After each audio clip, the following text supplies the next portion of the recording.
Marie Trintignant, l'étrange découverte de Lambert Wilson quand il s'est rendu à son chevet.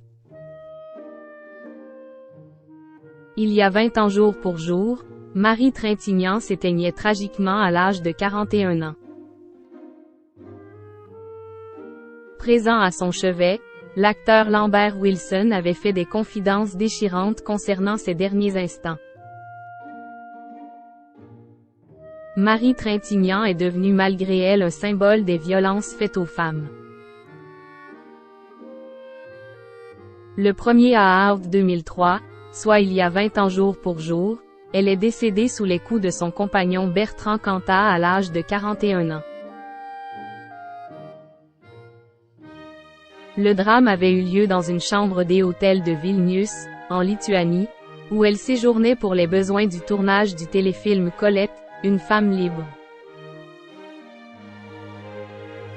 Le leader de Noir Désir l'avait rejointe sur place et ils avaient tous les deux passé la soirée chez un technicien du long métrage.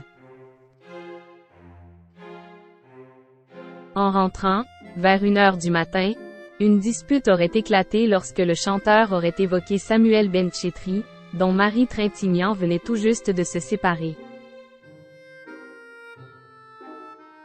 Jaloux maladif, elle interprète de Le vent nous portera n'aurait pas supporté que le réalisateur continue de lui envoyer des messages.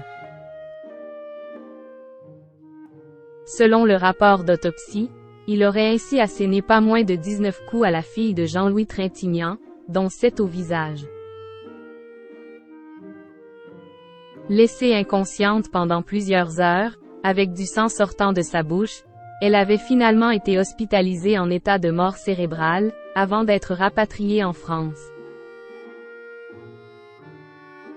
Lambert Wilson au chevet de Marie Trintignant.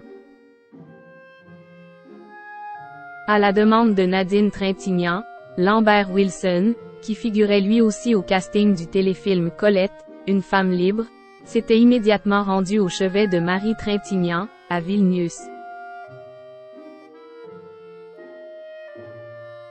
Il lui avait rendu visite une deuxième fois à son rapatriement en France. Czesław Will avait été témoin d'un phénomène assez surprenant, qui le hante encore aujourd'hui. La première nuit à Vilnius j'avais chanté n'importe quoi, des airs classiques, des chansons de variété, des jingles publicitaires. Et là j'ai fait ça pendant 7 heures.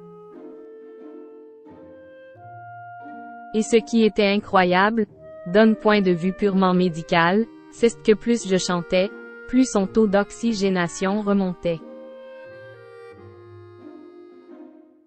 J'ai voulu lutter contre la machine et ça m'a donné des forces.